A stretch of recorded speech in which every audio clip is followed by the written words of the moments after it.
Hello and welcome to the News at 7, where we get to the heart of the day's stories and communities across Scotland. Tonight, Nicola Sturgeon says that sex criminals probably forfeit the right to choose their preferred gender. We'll hear from an SNP colleague who says the apparent change of heart is too little too late. I personally, at that time and still now, find it utterly offensive that anybody could think it was okay to grant a certificate to a rapist. Michelle Thompson now shares the Holyrood backbench with the former First Minister. Also tonight, a landmark set alight. After a blaze rips across Arthur's Seat in the heart of Edinburgh, we'll hear from an expert about the probable cause and how we can better tackle future wildfires. And we'll also have all the latest sports with Lewis. What do you have for us tonight? Well, Graham, it looks like another Scotland international will soon be playing in Italy's top flight as Motherwell midfielder Lennon Miller edges closer to a move to Serie A side Udinese. And later on, the pipes are calling in Glasgow. And is it really last orders for the traditional Scottish pub? I'm Graham Stewart. Welcome to the News at 7.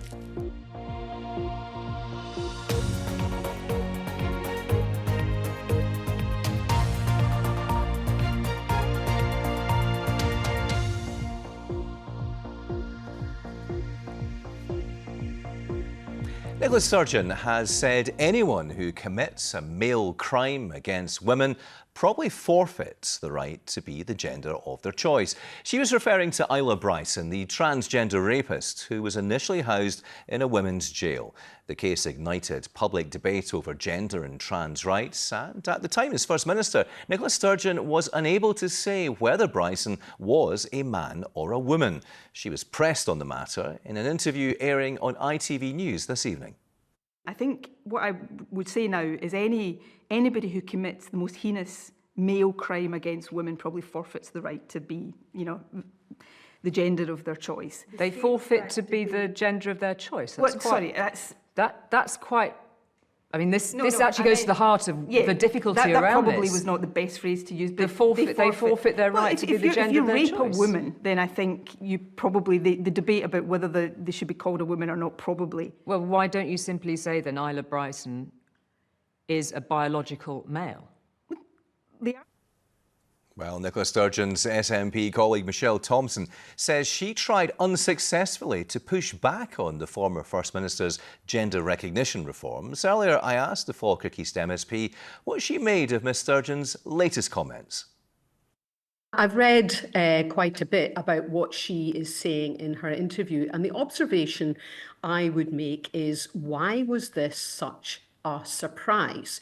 There was clearly a risk of allowing men to self-ID as women, and that required safeguarding, and that was brought up by women's groups, by women, by backbenchers in her own political party.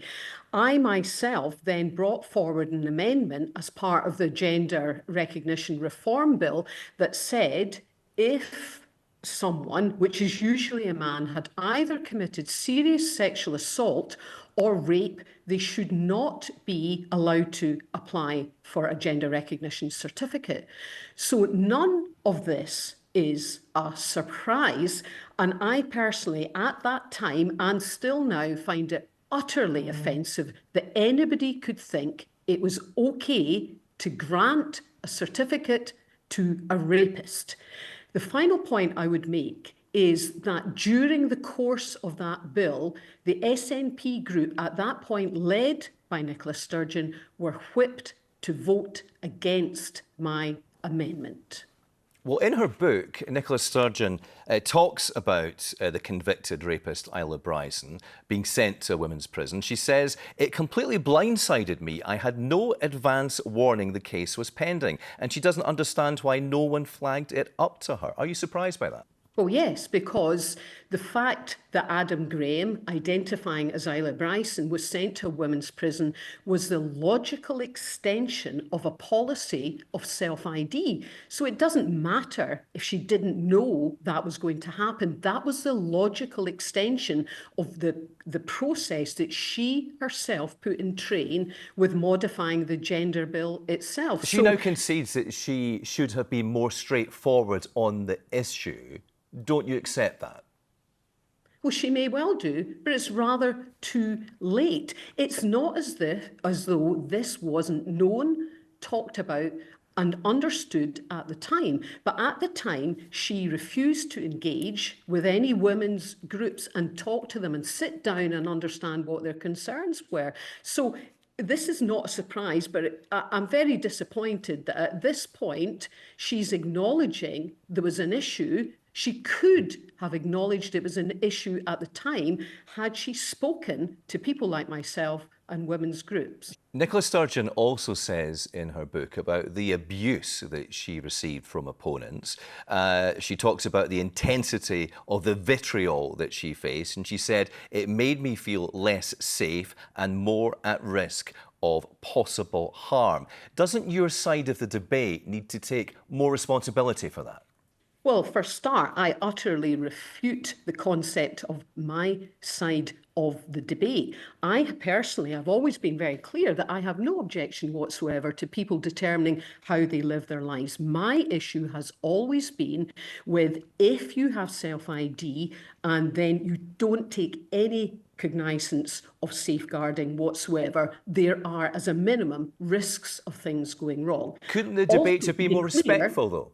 Well, to be clear, let me just address your key point here. I have always and continued to condemn any poor language, particularly rudeness and so on, and it's very prevalent on social media. And I'm sure people on the other side of the debate will say, well, they've been subjected to issues at all. The only way we're all going to be able to move forward is to sit down and discuss things and understand that you will not promote one group of people's rights by removing other people's rights. This is complex, this is difficult, and it needs more talk and listening and engaging. And in my experience at the time, that didn't happen.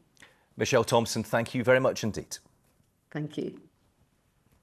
Well, next tonight, the threat of wildfires. Now, while the impact on our countryside has been well documented, yesterday it was a fire in the heart of our capital city that sparked major concern. The Scottish Fire and Rescue Service says the blaze on Arthur's Seat was almost certainly caused by human activity and may even have been deliberate. It spread rapidly throughout the afternoon and was eventually brought under control overnight. Well, earlier, Rory Haddon, who's Professor of Fire Science at Edinburgh University, shared his thoughts on why it took hold.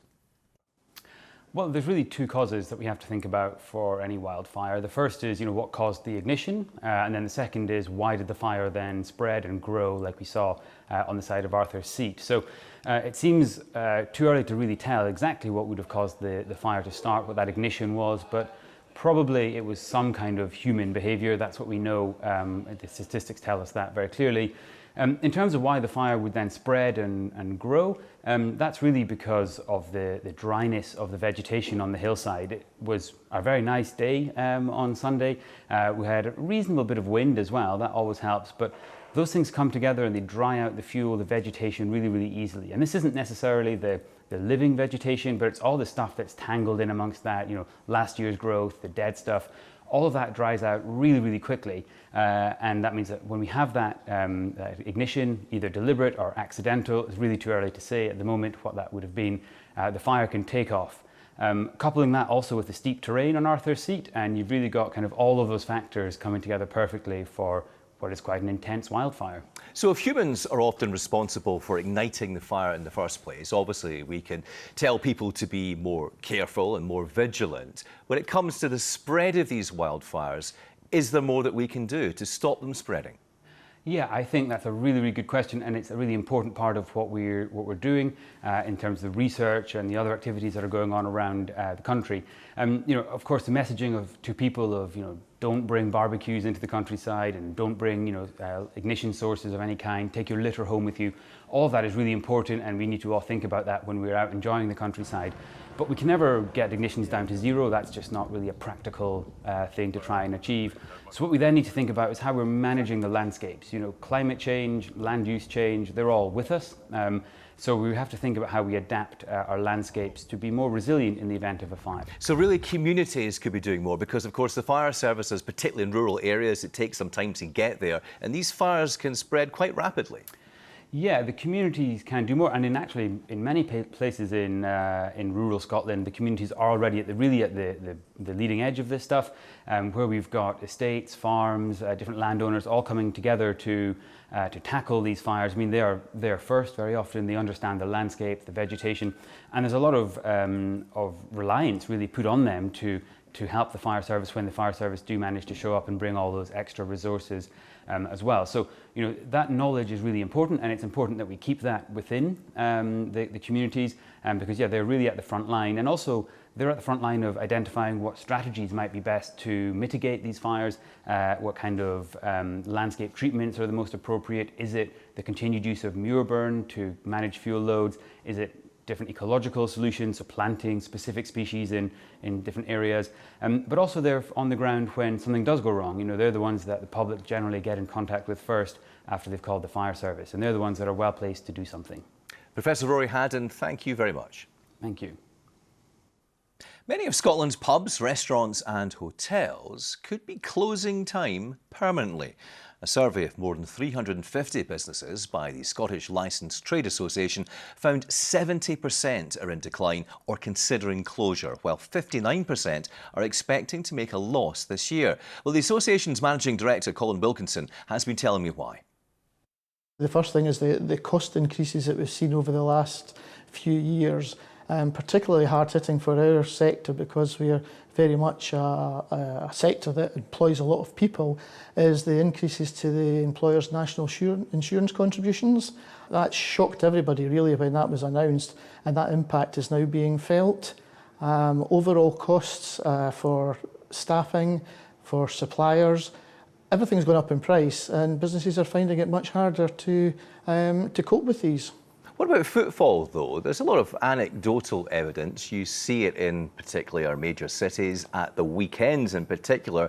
Restaurants and bars appear to be busier than ever, don't they? We have to remember it's profitability that really counts. And from our survey, from what we're seeing, 75% of businesses that responded are seeing a decrease in their profits. And more than half of them, that's over 10%. So again, footfall and turnover going up may be good, yes, but the costs have even accelerated beyond that. Can businesses not simply put their prices up? Well, how far do you put your prices up until people say, I'm not going to go there? They've had to put prices up. What we have seen is they've tried to minimise those, and what they are doing is that they're actually looking at now cutting staffing levels, particularly because of the national insurance contributions that they're now having to pay. I mean, you're blaming the national insurance increases, but the fact that it takes just that to put a company out of business potentially, it does suggest that there are underlying factors here, surely. But we shouldn't underestimate the fact that, the rating system in Scotland's had a lot to do with the problems that we are facing. We're very much disadvantaged as to, compared to our counterparts south of the border. And when you consider that we may well have, as the government repeatedly tells us, one of the lowest poundage rates for small businesses in the UK, what they don't see is Scottish pubs and bars missed out on 75% rates relief for 2 years. We have about 2,500 business premises that don't qualify for the current rates relief that's being offered, the 40%. And because of the way that we're actually rated, we have higher rateable values. So even if we have a lower poundage rate for the smaller businesses, they end up paying more just because of the high rateable values they have compared to south of the border. Colin Wilkinson, thank you very much indeed. Thank you. OK, so what are our governments saying in response to this survey? Well, the UK Treasury said the government recognises the importance of pubs to local communities and the wider economy and has cut alcohol duty on draft pints in the pub. While the Scottish Government said it's providing 40% rates relief for hospitality premises, including music venues with a capacity of up to 1,500 people, which they say is benefiting nighttime businesses. Now, if you happen to be in the West End of Glasgow this lunchtime, it's unlikely you'll have missed the sound of around 200 pipers striding from Partick to the Kelvingrove Art Gallery and Museum.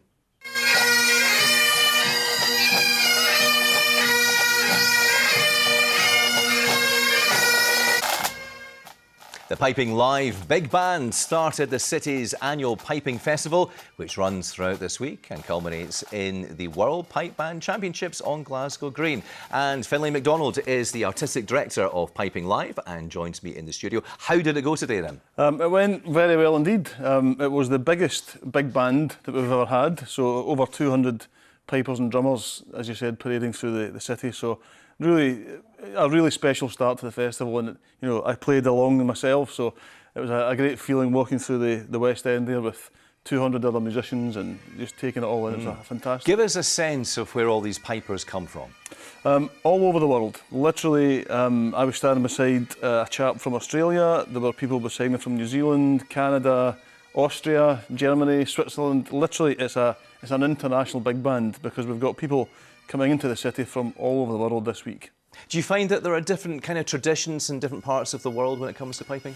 There are, yes. I mean, today it was all Highland pipes and drums, but part of the Piping Live Festival has always been about exploring the other world of bagpipes, or the different worlds of pipes. So, for example, we've got a Ukrainian band coming in tomorrow. We had a French band in today from the central region, and they're all playing their own indigenous bagpipes, not all the Scottish bagpipes. So the festival from the start has been about celebrating that kind of global effect that piping has around the world. Do you think there's a benefit to people from different traditions and countries coming together like this? Absolutely. And again, the whole essence of the festival is about that celebration of this great music and this great instrument. And it's not just our version of it, but all the different versions. And you know, one of my favourite things throughout any year of the festival is watching people just start watching another instrument from another country and then chatting to the players, and that whole kind of like cultural and social engagement thing just is the real magical thing, I think, that makes the festival what it is. What about the audiences and the people lining the streets? Do you think it really inspires them too? Yes, I saw one guy today wipe a tear away from his eye as we walked away, and I thought, I don't know if that's a good tear or a bad tear, but I think pipes do have that sound. There's something about it that just connects with people. And of course, in Glasgow, there's no place like it. We were made feel so welcome, and it was just a great experience all in. Yeah, it's a sound you can't quite ignore, is it? No, you can't. And particularly not if they're practising first thing in the morning. Exactly, yes. And 200, it makes a good old noise, yep.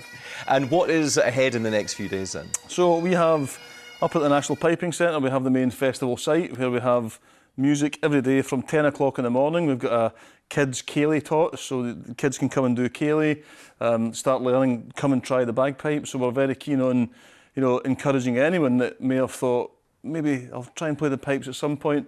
Now's the time you can come along and do our come and try sessions. And then we've got a whole array of concerts and performances and competitions throughout the day. And then throughout the city during this week, we've got different concerts at the Concert Hall, St Luke's, and all around the city. So it's an action-packed You are taking over the city by the sounds of it. Finlay, thanks so much indeed for speaking to us. Thank you. Now, a pregnant female was among a pod of 23 pilot whales found dead after a mass stranding in Orkney. They were discovered on the Isle of Sandy yesterday. Last summer, you might remember, 77 pilot whales washed ashore on the same island. Well, an expert on stranding says the whales appear to have been healthy and that the cause of the incident may never be known, but that geography could have played a part. We have a lot of very big U-shaped shallow sandy bays, and when you look at pilot whale mass strandings around the world, they seem to happen in those types of locations. There's a lot of sand in the water, it messes with their echolocation, they can't get a good signal and they make an error and come onto the beach. Well, still to come, we have the weather with Christopher, and we'll find out why a famous toy retailer is letting its staff take the reins. But first, it's the sports with Lewis. Thanks very much, Graham. Good evening. We're going to start tonight with some transfer news, because after what seems like months of talking about Motherwell midfielder Lennon Miller here and his future, it finally looks like it's going to be with Italian side Udinese, and it's likely to net the Fir Park club a record transfer fee. The 18-year-old, who's not played for the Steelmen this season, travelled to Italy today so that he can undergo a medical, and if the deal with Udinese goes through, then Miller will become the latest Scotland international to move to Serie A, following the likes of Scott McTominay, Billy Gilmore and Lewis Ferguson. Elsewhere, Rangers' destination this afternoon was the Czech Republic as they prepare for the second leg of their Champions League third qualifying round tie against Victoria Pilsen, against whom Russell Martin's men have a 3-0 advantage. Rangers trained in Glasgow this morning ahead of their flight, and in the last hour, head coach Martin has been speaking to the media. He says making up for Saturday's draw at home to Dundee makes tomorrow a big night. And he's also commented on how players like Belgian midfielder Nico Raskan have had to learn to deal with speculation about their future.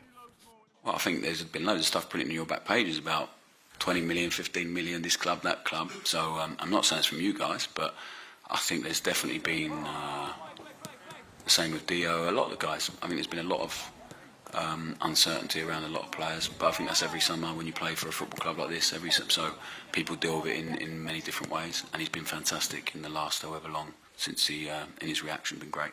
We're going to have a sold out away end, and it's a big night for us after being a bit disappointed Saturday with a few things in the performance.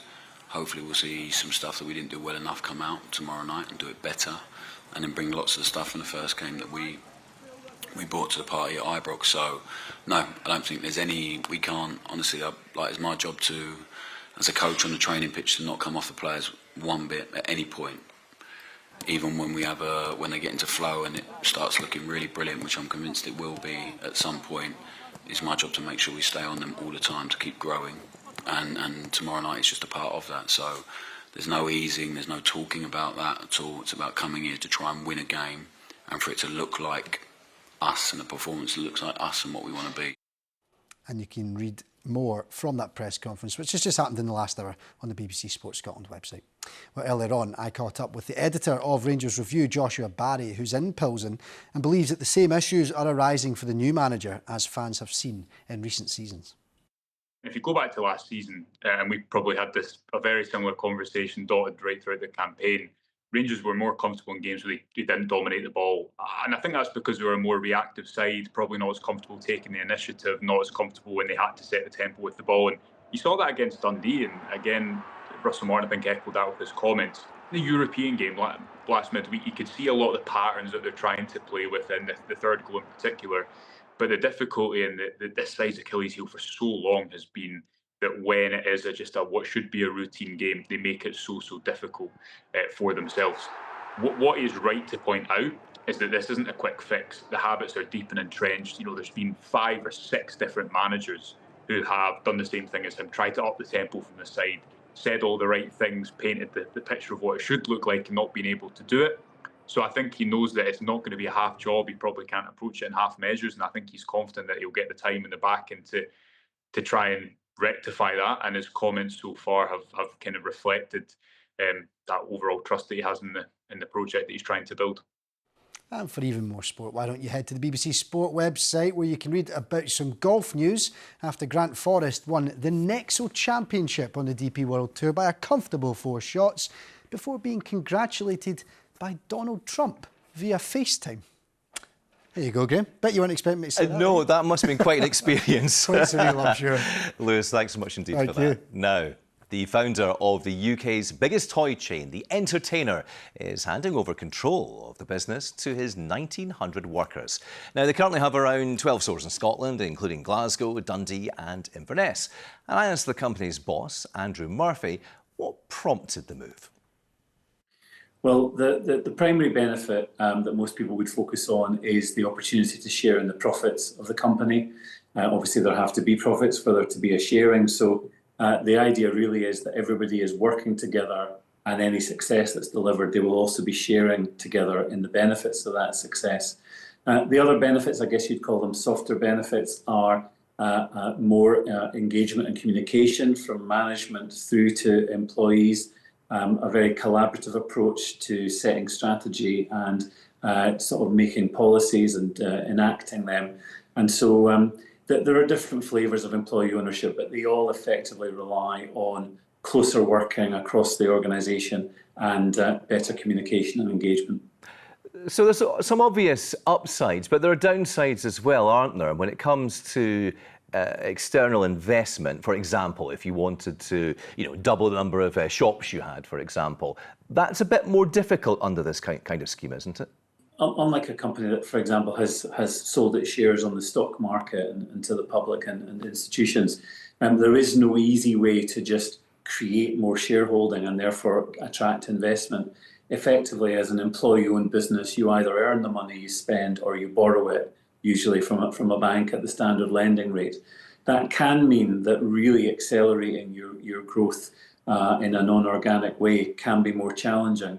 And so when businesses consider whether this is the right ownership model, typically they'll want to first of all assess, is it likely that we'll need such a cash injection or that that's critical to our strategy? And in our case, we're growing strongly, but not exponentially in a way that would require that type of investment. And is there any proof that an employee-owned company or organisation is actually more successful than a traditional one? Because you used to work for the John Lewis Partnership. They've not had it easy in recent years.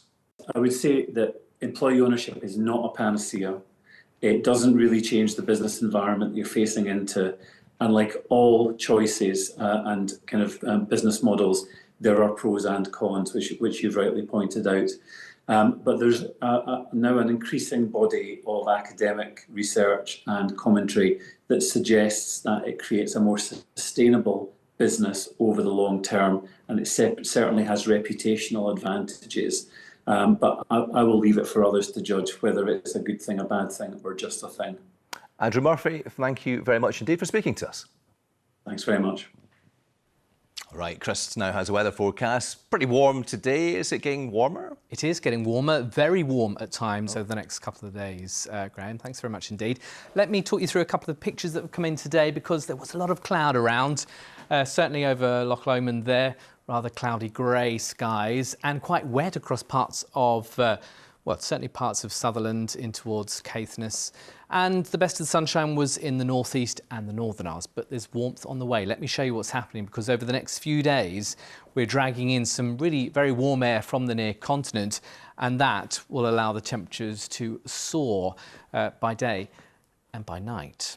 So, overnight tonight, we've got a lot of dry weather with some rain in the far north and the Northern Isles, and that means first thing tomorrow, much of mainland Scotland is dry, perhaps 1 or 2 showers. Temperatures here at 8 a.m. around 14 to 16 Celsius. It's a warm start to the day. There will be some cloud lingering through Skye and the Western Isles, and that will be with you for a good part of the day. And you can see the overnight rain still with us through parts of Caithness, Orkney and Shetland. It should clear away, but you'll be left with the legacy of cloud.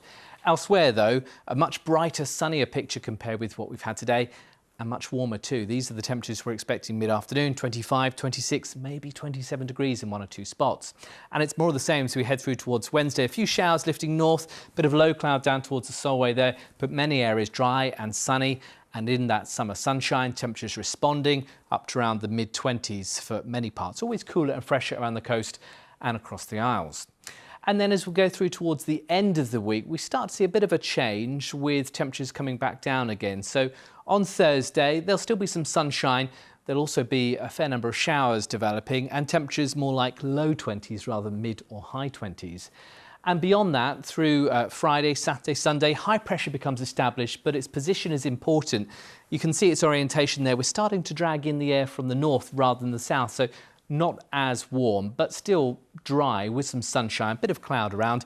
Temperatures around about the low 20s. You can see the heat still with us across southern parts of the UK. It's a similar sort of picture really as we start the weekend, with those winds bringing in some cloud and something a little bit fresher, 20 to 23 Celsius, still up to 30 degrees down towards the south of England. So you can see over the next few days on the outlook, temperatures certainly through Tuesday and Wednesday, mid-20s, and then coming back down again for the end of the week. That's the forecast. Now, I'm not a huge fan of the heat, so head north. Is that the best idea? You can try, but maybe just keep a low profile until the end of the week. Yes, we just stay indoors or something. Yes. Chris, thanks so much indeed for that. Well, that's about all for tonight. There is plenty more news online. Join us tomorrow night. Fiona Stalker will be here with Reporting Scotland News at 7. From all of us in the team, enjoy the rest of your evening. Bye-bye for now.